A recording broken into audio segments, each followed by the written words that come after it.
mastering, pré-prod, editing. Qu'est-ce que c'est ça? On va y aller en 5 étapes, mettons. La première étape, ça va être la pré-prod. La pré-prod, c'est quoi? Ça va servir justement à s'assurer que les chansons sont adéquates, que tout le côté musical est correct et que du côté technique, on est prêt. Ça permet de prévoir en amont d'une production toutes les différentes étapes et à quoi va ressembler le projet. Donc, quand on parle de pré-prod, c'est quoi? C'est un peu l'organisation et c'est aussi l'enregistrement de maquettes, donc des versions de moins haute qualité des chansons qu'on va enregistrer des fois dans le local de répétition du band. Puis c'est une étape qui est super importante parce que ça va nous permettre justement de faire le tri. Des fois, on va enregistrer 12 chansons en pré-prod, on va en choisir 8 pour l'album final, puis on va enregistrer justement ces 8 chansons-là d'une façon un petit peu plus professionnelle, beaucoup plus professionnelle même souvent. La pré-prod, ça sert à faire un ménage de base, ça sert à savoir où la production va s'en aller, ça sert justement à enregistrer des versions démo qu'on appelle des chansons pour se donner une idée de à quoi va ressembler l'album et souvent mettre ces tunes-là en ordre aussi et pouvoir faire des arrangements du côté musical, les musiciens ou l'arrangeur, le réalisateur vont pouvoir faire de leur côté.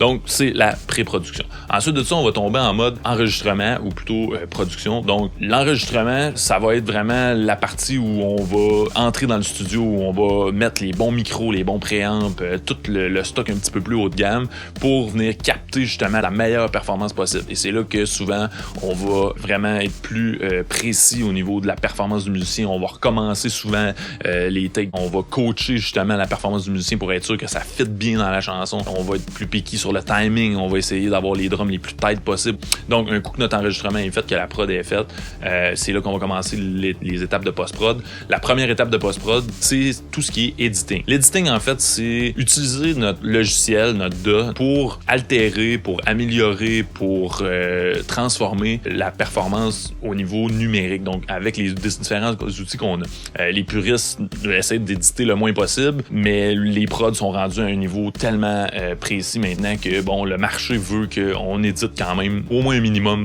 presque toujours. Donc, c'est vraiment la première étape de post-prod, c'est de s'assurer que toutes les pistes sont propres. Donc, dans l'editing, on va aussi venir enlever souvent du bruit de fond en arrière. On va venir cleaner toute notre session pour que ça soit le plus propre possible puis que nos audios soient de meilleure qualité possible. Ensuite de ça, un coup que notre editing va être fait, c'est le bout que je préfère, moi, personnellement, ça va être le mixage. C'est là qu'on va faire un peu de la musique. C'est le côté le plus artistique de la post-prod. C'est le côté où c'est là qu'on va venir coller tous les instruments ensemble. C'est là qu'on va altérer justement le côté sonique, le côté sonore de la chanson. C'est là qu'on va venir rendre les choses un peu plus bright, un peu moins bright, un peu plus dark, un peu plus bassy. C'est là qu'on va venir découper justement le son, qu'on va décider s'il y a plus d'un instrument ou moins d'un autre instrument, ou qu'on va rajouter plus de reverb, exemple, sur quelque chose pour le rendre plus ambiant, ou qu'on va rajouter du délai. C'est là qu'on va venir vraiment texturer, c'est là qu'on va venir mélanger. C'est pour ça que ça s'appelle le mix. C'est là qu'on va venir mélanger toutes les tracks qu'on a dans notre chanson ensemble pour créer justement cette chanson-là qui veut être grandiose par moment ou plus intime par d'autres moments. Et la dernière étape de la post-prod, ça va être le mastering. C'est souvent mécompris, c'est quelque chose qui est vraiment plus technique comme approche. Le mastering, ça va servir entre autres à amener un niveau sonore final dans le fond à notre mix. Donc, on travaillera plus sur la balance entre les instruments, on va plus travailler sur la track, le bounce stéréo bien souvent. On va venir travailler sur la dynamique, le loudness finalement de la chanson au final. Donc, à quelle force la tune va être à sa dernière étape.